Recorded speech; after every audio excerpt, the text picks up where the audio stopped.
Hello সবাইকে, রিমিস drawing ওয়ার্ল্ডে নতুন একটা ভিডিওতে সবাইকে অনেক অনেক স্বাগত। কেমন আছো সবাই? আশা করি সবাই খুব ভালোই আছো।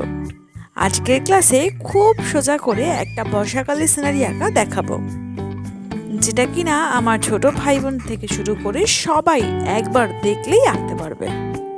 তাহলে চলো ছবিটা আঁকা শুরু করে দিই। ছবিটা আঁকার জন্য সবার প্রথমে আমি একটা পেন্সিল কম্পাসের সাহায্যে একটা গোল করে নিলাম। তোমরা চাইলে পেন্সিল কম্পাসের বদলে কোনো কিছু ঢাকনি বা গোল সারফেস ব্যবহার করতে পারবে। তারপরে এরকম ভাবে একটা যোগ চিহ্ন দিয়ে তার দুই কোণা থেকে দুটো দাগ টেনে নিয়েছি।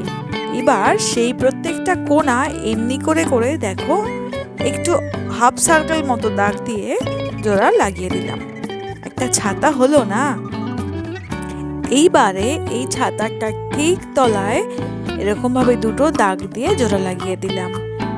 এইবারে তার থেকে আবারও তিনটে দাগ দিয়ে এমনি করে হাফ সার্কেলের সাহায্যে জোড়া লাগিয়ে দিচ্ছি। এবার আবারও এই দাগগুলোর সাথে একটুখানি ছোট ছোট দুটো দাগ দিলাম, বা দুটো লম্বা দাগ দিয়ে পা আঁকছি। দেখো এবার জুতো করে দিচ্ছি। খুব সোজা করে করছি, জাস্ট তোমরা একবার দেখলেই পারবে কয়েকটা দাগের মাধ্যমে। আর কিচ্ছু নেই ছবিটায়। এরকম সিম্পল ছবি আঁকার জন্য না তোমাদের খুব কষ্ট করতে হবে, খুব মনে রাখতে হবে, আর না তোমাদের বেশি কিছু উপকরণের দরকার হবে। দেখো এবার ছাতা চারিপাশে কয়েকটা গোল গোল করে দিলাম আর নিচে কিছুটা জল করে দিলাম। এবার একটা হরাইজন লাইন টেনে নিয়েছি, করছি কিছু মেঘ, আরেকটা করে দিচ্ছি মেঘ। এইবারে যেহেতু এটা বর্ষাকাল তাই বৃষ্টি তো পড়বেই, তাই এই যে ঘন কালো মেঘ করেছিল মেঘের থেকে কিছু বৃষ্টি হচ্ছে। পুরো খাতা জুড়ে এরকম বৃষ্টির ফোঁটা এঁকে দেব। এরকম সোজা সোজা আঁকা যদি তোমাদের ভালো লেগে থাকে তাহলে অবশ্যই সাবস্ক্রাইব করে আমার পাশে থেকো, আর এরকম ছবি আরও পেতে হলে আমাকে অবশ্যই কমেন্ট করে জানিও। সব শেষে দেখো সেই হরাইজন লাইনটার উপরে একটু দূরের পরিবেশ এঁকে দিয়েছি।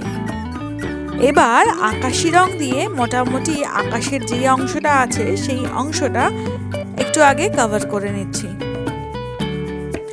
মোটামুটি আকাশের সমস্তটা জায়গায় এই আকাশি রংটা এক কোট লাগিয়ে নেব আগে।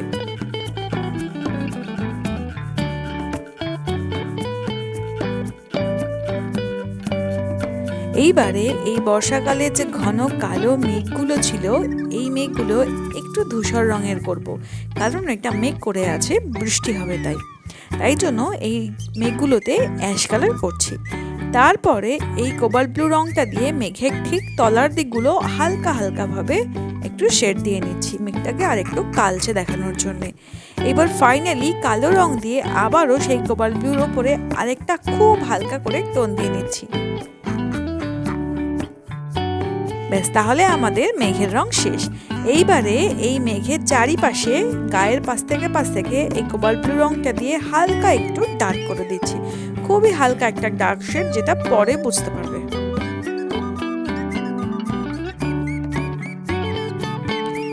এখন যেই মানুষটা বৃষ্টির মধ্যে দাঁড়িয়ে আছে তার যে ছাতাটা সেটা রং করব। এই ছাতাটা রং করার জন্য আমি কোনো নির্দিষ্ট কালার ব্যবহার করিনি, বিভিন্ন রং ব্যবহার করেছি। আমি আমার পছন্দ মতো ইউজ করছি, তোমরা তোমাদের পছন্দ মতো ইউজ পাল্টে নিতে পারবে। দেখো red, yellow, purple, sea green, blue সমস্ত রং ইউজ করছি এখানে।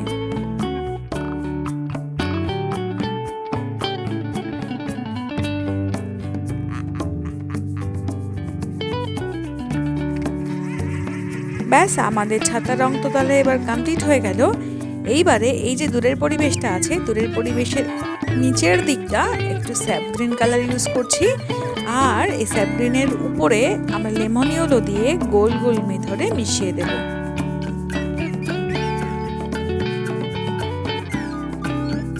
দেখো ঠিক এইভাবে, ঠিক স্যাপ গ্রিনের গায়ের ওপর থেকে বাকি যে ফাঁকা অংশটা আছে সেই জায়গাটায় এরকম গোল গোল করে মিশিয়ে দেবো। আমাদের যে মানুষটা আছে সেই তার জামায় করছি পার্পল কালার। বেসিক্যালি ছাতার রঙের সাথে ম্যাচিং করেই জামার কালারটা করলাম। প্যান্টে করছি অরেঞ্জ, পায়ে করছি পিচ, আর এই যে জুতোটা আছে সেই জুতোয় করছি বার্ন সাইনা বা ব্রাউন।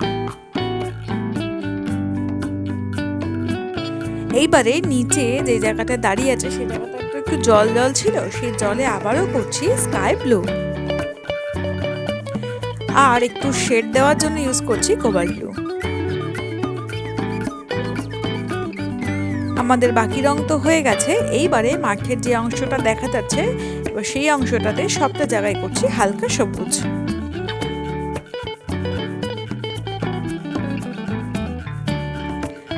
প্রকৃতির মাঝখানে দাঁড়িয়ে একজন মানুষ বৃষ্টি উপভোগ করছে। দেখো কত শান্ত, নীরব, কত সুন্দর ছবিটা, সাথে কত সোজাও।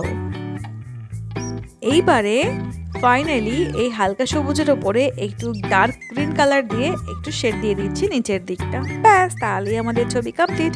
কেমন লাগলো অবশ্যই কমেন্ট করে জানিও। টাটা, দেখা হবে পরের ক্লাস।